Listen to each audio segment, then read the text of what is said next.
When China decided to close the borders, they gave maybe 36 hours notice. It was no time. Yeah. So there were people who were just on vacation, like I was, in nearby countries like Thailand, and just thought, okay, I'll go back when my job says I need to come back, or I'll go back when I have to, when the virus dies down. Remember a year later. Right, remember that thought process? Because it's gonna die in the summer. You've reached the destination. What's up, y'all? My name is Jessica, and this is the Destination. This video is part 2 of the series, Is Living Abroad Worth It? Featuring 3 expats in different stages of living abroad. Me, my friend Carlisa Moffat, and Sammy Chimanga. If you haven't seen part 1, I highly suggest you stop right here. Click the link up here somewhere. Then come back over here and pick up right where we left off, with Sammy on an unexpected extended vacation in the United States after China closed its borders to all foreigners. And so all year I've been like really tuned into people who were in your situation, just dying to come back. Like, this was not what you planned. It wasn't supposed to be a move back. No. Or an extended year-long vacation in Thailand or wherever. So yeah, I know that was so difficult. Child, the ghetto. But you're back now. I made it back. I made it back. She's packing her life up to Yeah. get back, and she is unpacking from a very disjointed situation of leaving one city. We're all in Chongqing now, but previously, pre-COVID, you were in Ya'an City in Shaanxi Province. We went on a really long tangent about miscommunications and language barriers. 2 things you will surely face if you move to a country where you do not speak the language. Sammy told a story about the struggle she dealt with trying to move her belongings from one city to another during COVID, and I went on and on about clothing alterations and a laundry service that went awry. Anyway, during that rant, camera 1 completely died. I didn't even notice it stopped recording, but this, The Destination, is a very professional production. You see, I had a second camera set up. Camera 2 was an iPhone 6. So the quality isn't the greatest. However, it was placed closer to our lovely faces so you can really feel the frustration that we felt in this next part of the conversation. That's part of the reason why I knew that I could not stay here. Like, I think there's a level of some people where if you can deal with it and you can that's okay. But for me, it's just everything is unnecessarily complicated when it comes to us. Like, I agree. It's like they see us and another thing that I don't like is sometimes you know what you need to say in Chinese, right? And you will say it in Chinese. And sometimes either 2 things happen. Either A, they're like, there's no way you know what you're talking about because you're a foreigner. B, maybe your accent's off just a little bit, and so they act like they have no idea what you're talking about. Or they're assuming you're speaking English, even though you're speaking Chinese. So they right away, Tim Gutong, you're like, but I'm speaking Chinese. And they're right away, I don't understand. And then when you do say what you need to say, and if you have a translator, if they're Chinese, a lot of times they translate what they think you mean instead of just translating what you actually said. So it's like, dude, we go to laundromats in the United States. We order food in the United States.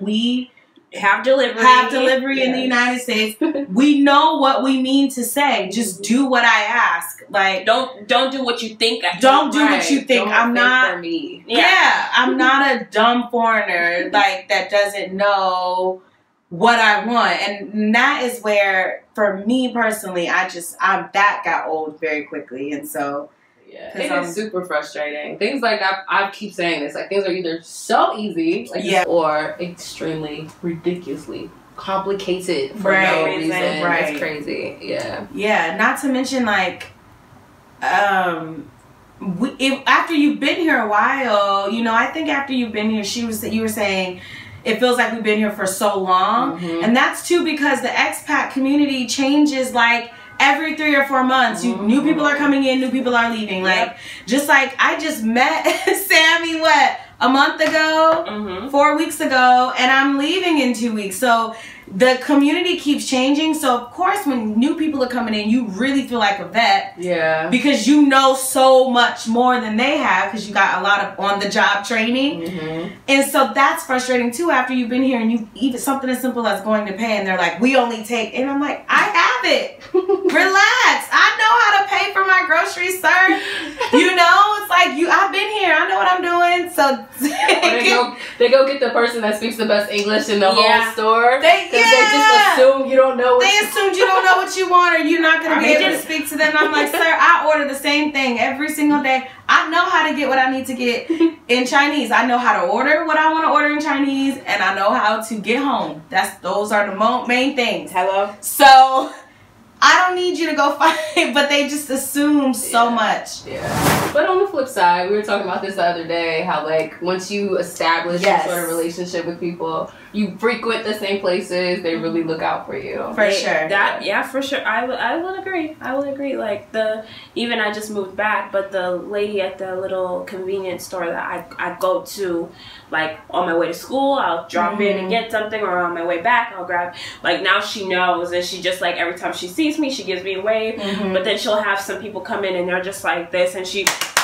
Just like shoo them away, like I'm not a pet. Like keep it walking. Like either buy something or keep walking. Like I was just like, I love people like that. That you make my day. That's an awesome point because like somebody just had a birthday. Woo! Birthday girl. And because I made the reservation for 20 foreigners and they were freaking out like you're gonna have to pay a deposit because, you know, unfortunately people get drunk sometimes at the parties and they leave and don't remember to pay, and then whoever's left maybe doesn't want to pay their, you know, and it comes out of the staff's salary. You know how that is when you, same thing if you leave a bill at a, you know, restaurant back home. So they wanted this grand deposit. It's the end of the month, y'all. I'm like, I don't get paid for like 14 days. I'm gonna need y'all. And the lady recognized the girl that was calling for me, and she's like, oh, is this Callie, the one? Oh, my daughter was in her class. No deposit. Just come through. We'll make the reservation for you. And they made it. And they're crazy. Like, what a small world. Yeah. Like, for you to have been the teacher of the manager's daughter. Yeah. At this random restaurant. Not even in the same district where you work. Not even close. Nowhere near. Like 40 minutes away. Like that right She there. recognized the name on the reservation. Just the and was name. like, oh, don't even worry about it. I know you. That's crazy. So, yeah. It's beautiful. And I'm so glad that it happened. And the place is beautiful. So we've already decided, like, every time, this is for Callie. She won't even be here. Yeah. Use my name. The reservation is always under Callie. Okay? Period. Exactly. Yeah. So it works both ways. But I guess it's life everywhere. You have good days, you have bad days, you have things that are frustrating at home, you have things that are frustrating here. But of course, they're much easier to deal with in your native language. That part. Yeah. Yeah, that part. Alright, so as you are preparing to leave, we're good. Dun dun dun. I'm gonna be so sad. I know, my friend. Carlisa came, let me tell y'all, okay. So, in 2018, I moved here in March, and I was the only black girl, I was the only girl, and I was the only black woman, black person in the entire company in our city. So, it was a lot of culture shock for them, not for me, but, you know, I was just the first of a lot of things, the first big girl, the first black girl, the first everything, so many things. And then in October of 2018, Carlisa came. And I was so excited because we were going to be in the same office. We ended up living in the same apartment complex. Yep, one building away. So that worked out because we could always go to work and come home together. And it was really easy for us to become friends like super fast. Yeah. So in that time, she always felt like she was annoying me. But I just want you to know you never were annoying, okay? Yeah, I would call you for every... Jessica, I don't know how to turn on the heat. She's like, girl, I don't read Chinese either. Just push the button. Translate it. Like, girl, I don't know how to do this. She's like, okay, Carlisa, like, I'm not coming to your house and turn on your heat. But she did come to my house, though, and turn on my heat. Like, listen, I froze her out the other day. I still don't know how to turn on the heat. What? Girl, we was in that house for 4 hours, and she just pushing away. Pushing I'm like, buttons. I'm so sorry. And I'm just like, she would come and set the heat for the winter, and I would just keep turning it back on and wouldn't touch it. But then it get hot in the summer, and I figured out how to turn on the AC. Don't know how to turn the heat back on. where were you that day? sorry. Do I need to come over there now? Nope, because I'm leaving. So anyway, Sorry. Yeah, sidebar. hilarious. You came here, you became a light in everyone's life in our office, in the whole company, and just took over things. Like, you've just been great. Like, I'm gonna cry when you leave. I'm like, cry right now. Oh God, no cry, no cry. You're a thug. We're a thug. Alright, so anyway, so you came, you fell right in, everything was good, and then you decided to bring your laptop to work, and every day I would hear her like this. Every day! You were serious on that computer. I'm like, it ain't that much work to do in here. Like, our job is pretty easy. Like, you just, What are you doing? every day. So, she was writing a novel. No. She wrote a whole novel. Woohoo! Wow. Working full time in China. And I mean, that is just amazing to me. She's written a second one Yeah. that is going to be out soon. Yep. So she wrote 2 books in 2 years 2 books. while living in China and published one. So I think that's just so like, wow. Like, it's so inspiring. It's really amazing the fact that, and because I know the process of everything you went through to get, for me to be able to have this in my hand, like, it was a lot. It was a lot. So my question is, when did you decide that you were going to actually start writing the book? So I decided to actually start writing the book in my wait time between leaving my job in the States. Obviously, you know, as a teacher, we were done in June, and I didn't actually come to China until October. I came here and I saw the prep, like what went into prepping for a class. I could prep like nobody's business, so I would literally go in like a crazy person and prep on the first day and for the whole week. And I would always make, it didn't matter how many kids were in there, like I would just make 15, like a whole class set regardless. So I always had extra stuff, and I would just prep for the whole week on Wednesday, and then Thursday, Friday, Saturday, Sunday, every free moment. And nobody knew what I was doing because I didn't know if I was allowed. I didn't want to get in trouble. And so I remember Jessica being like, what are you doing, Carlisa? It don't take none of that to prep. Like, why are you typing? They thought I was typing lesson plans. Nope. I was writing a whole novel. So dope. I'm so proud. Thank you. So, Sammy. Yes. Sammy started a podcast. Yes. While she was here, called "What's the Chinese Tea?" Mm-hmm. What's the Chinese tea? Maybe y'all. What's the Chinese wine? I don't know. Okay, sorry. Anyway, so tell us about your podcast. So because I wanted to do a podcast simply because I really am lazy to do the YouTube thing. Like the process of doing YouTube, I feel like is really a lot of work, and I just don't want to commit to that.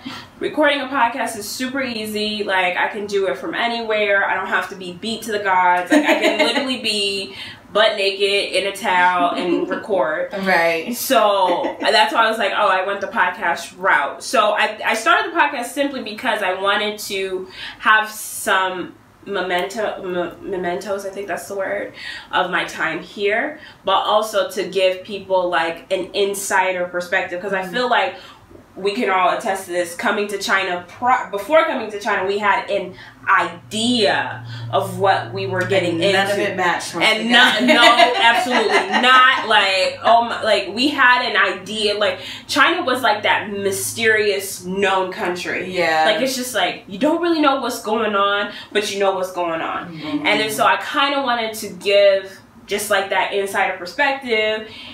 not only just as a teacher, but as a black woman here, as a foreigner, and give people who want to, you know, do the whole teach and travel thing, like, what does that real life, what does that look like? You know, so I did the podcast because of that. So I'm loving it. I actually have to record an episode in the next couple of days, but we're gonna get there. Yeah. So both of you have inspired me to like finally start this. So I guess this is the first episode of whatever. Clearly not the first episode of anything, but better late than never. Be sure to check out part 3 of this series, where we're wrapping part 1, the 2020 conversation, up and sharing advice that you could use no matter what country you want to move to. Thanks for watching. See you at the next destination.